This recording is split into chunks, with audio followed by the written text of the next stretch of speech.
प्रणाम। मैं हूं संदीप बागड़ी उर्फ पहाड़ी देव आनंद। अपने बारे में ज़्यादा ना कहूं, सिर्फ इतना बताऊं कि मेरा जन्म 26 सितंबर को हुआ था, जो कि आप सबको पता होगा कि देव साहब का भी 26 सितंबर को आता है। बाकी आप सब मुझे सोशल मीडिया के थ्रू जानते हैं और बहुत खुशी की बात है कि मैं आप सबके बीच में आया हूं कुछ अपनी बातों को बताने के लिए, और जो आप चाहें। आपका इस क्षेत्र में एक्सपीरियंस कितना पुराना है? कब से इस क्षेत्र में काम कर रहे हैं और कब आपके दिमाग में आया कि आपको ये काम करना चाहिए? बात 2023 की है।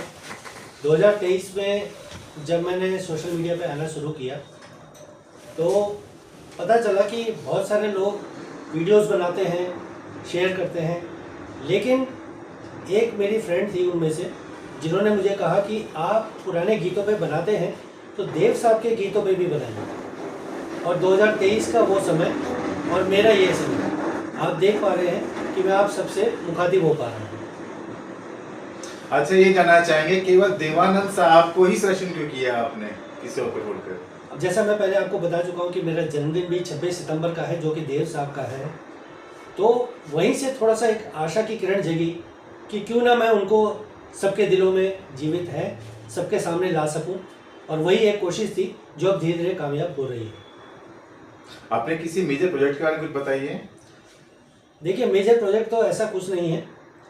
मैंने कई इवेंट किए हैं जिसमें मेरी मुलाकात पद्मिनी कोल्हापुरी जी से हुई है, मीनाक्षी शेषाद्री जी से हुई है और राहुल रॉय जी के साथ हुई है। और आगे आने वाले समय में काफ़ी अच्छे कलाकारों से मेरी मुलाकात होनी है। तो प्रोजेक्ट ऐसा कुछ बड़ा नहीं है, लेकिन हाँ कि मैं इस दिशा में अग्रसर हूँ और आगे आप सबके आशीर्वाद से ये अच्छे काम मुझे मिलते रहेंगे।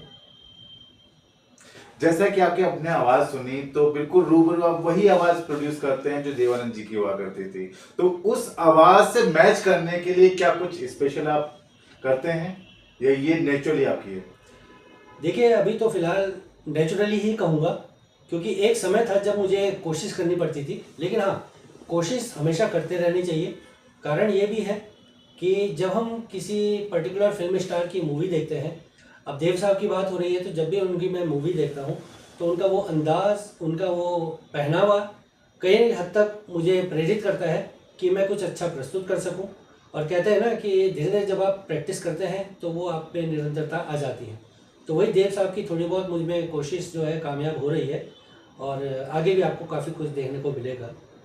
अच्छा, देखिए, किसी चीज की ओरिजिनलिटी में और उसकी रेप्लिकेट करने में, ठीक है, थोड़ा सा अंतर हो जाता है, तो कुछ चैलेंजेस होते हैं, हमेशा हमें फेस करने पड़ जाते हैं। उन चैलेंजेस के बारे में कुछ बताइए जरा। चैलेंजेस तो बहुत हैं। देव साहब अपने आप में एक लीजेंड रह चुके हैं, सदाबहार अभिनेता रह चुके हैं। उनको सामने लाना मेरे लिए सबसे बड़ी चुनौती है और हर कदम उस चुनौती को मैं फेस करता हूँ। लेकिन इस बात की खुशी भी है कि वो चुनौती मैं अच्छे से निभा पा रहा हूँ, क्योंकि कहीं ना कहीं जब मैं उनकी अभिनय को सामने लेकर आता हूँ तो अंदर एक आत्मा में एक सरोवर हो जाता है देव साहब का। तो वही मुझे मदद करता है उन चैलेंजेस को दूर करने में। बहुत बढ़िया। अच्छा, कोई ऐसा पर्सनल एक्सपीरियंस जो आप शेयर करना चाहते हैं पब्लिक के साथ? जी हाँ, बिल्कुल। ज़्यादा दूर की बात नहीं है। अभी 2 महीने पहले 2-3 वीडियोस मैंने शेयर की फेसबुक मीडिया पे, फेसबुक सोशल साइट पे।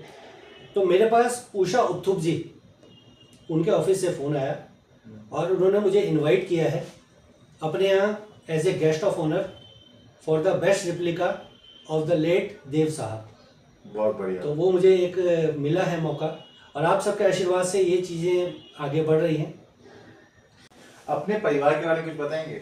जी, मेरे पिताजी जो हैं सरकारी कर्मचारी रह चुके हैं, ब्लॉक शिक्षा अधिकारी वो रिटायर हुए हैं। इसके अलावा मेरी माताजी गृहिणी हैं। मेरे बड़े भाई, मेरे भाभी, उनके 2 बच्चे हैं। मैं, मेरी वाइफ और मेरा बच्चा देहरादून रहते हैं। टिहरी गढ़वाल से हम बिलोंग करते हैं।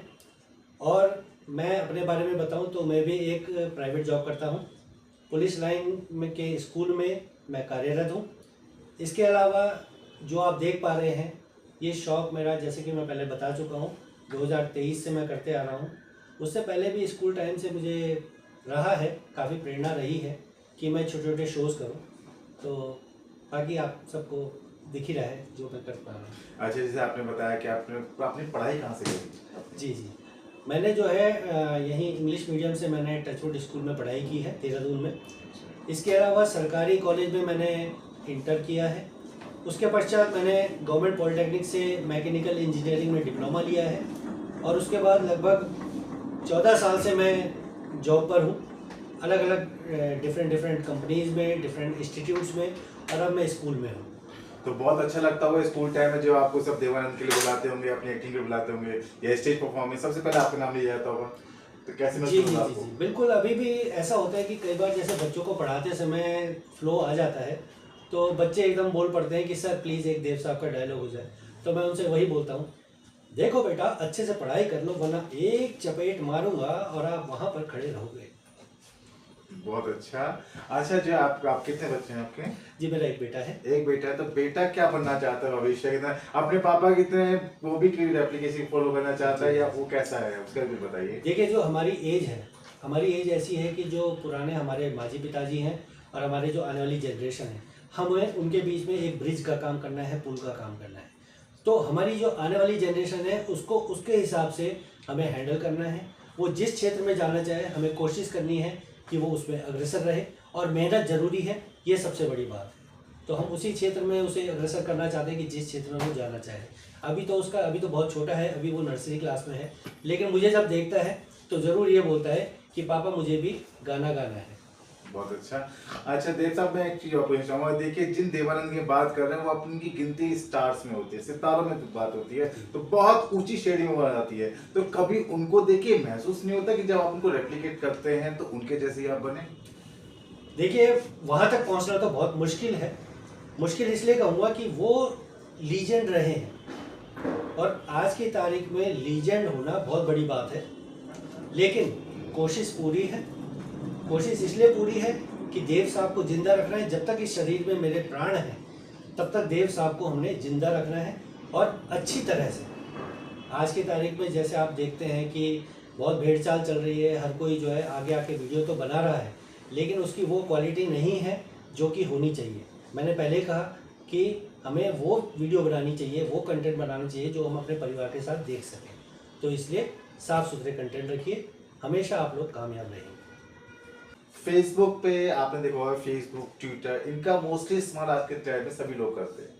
और इनका इस्तेमाल ना केवल सिर्फ लोग उनके सामने के लिए, रूल होने के लिए नहीं, उनको कमाई के लिए किया जाता है। तो जैसा आपका फेसबुक पे कुछ आती हैं वीडियोस वगैरह आती हैं, लाइक्स आते हैं, उसका कुछ बताइए अपने एक्सपीरियंस के बारे में। देखिए सोशल मीडिया मैंने आज से लगभग 4-5 साल पहले ही स्टार्ट किया है, और इंस्टाग्राम सबसे पहले मैंने स्टार्ट किया। तो इंस्टाग्राम पे काफ़ी बहुत वीक रिस्पॉन्स था, क्योंकि जब मैंने स्टार्ट किया 2023 में।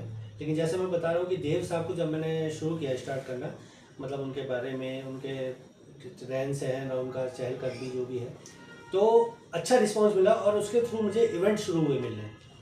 और अभी लास्ट ईयर से मैं फेसबुक पे जुड़ा हूँ, और फेसबुक पे ऐसा है कि एक पहचान जो इंस्टाग्राम ने दी थी उसी को मैंने निरंतर आगे बढ़ाते हुए फेसबुक पे एक अपनी पहचान बनाई, और आज आप यकीन नहीं करेंगे तो 1 लाख फॉलोअर होने के करीब हैं। बहुत बढ़िया। साथ में धन्यवाद। और साथ में ऐसा है कि मेरे पास निरंतर कॉल मैसेज आते रहते हैं, तो एक अलग से फीलिंग आती है कि क्या मैं सच में इतना अच्छा कर पा रहा हूँ कि जो मुझे रिस्पांस के लिए कॉल आ रहे हैं, मैसेज आ रहे हैं। और आप यकीन नहीं करेंगे कि मुझे बहुत जल्द जो है कहीं ना कहीं से एक ऐसा, अभी मैं खुलासा नहीं करूँगा, लेकिन आने वाले समय में आप सबके बीच में ज़रूर वो होगा। तो बहुत अच्छे प्रोजेक्ट मुझे मिल रहे हैं और आप सबके साथ मैं ज़रूर शेयर करूँगा। फ़िलहाल आप जो हैं बहुत अच्छे से इसको एंजॉय कीजिए, और जो भी मेरी प्रस्तुति है, अपनी जो भी राय है वो ज़रूर अपनी अवश्य दीजिए।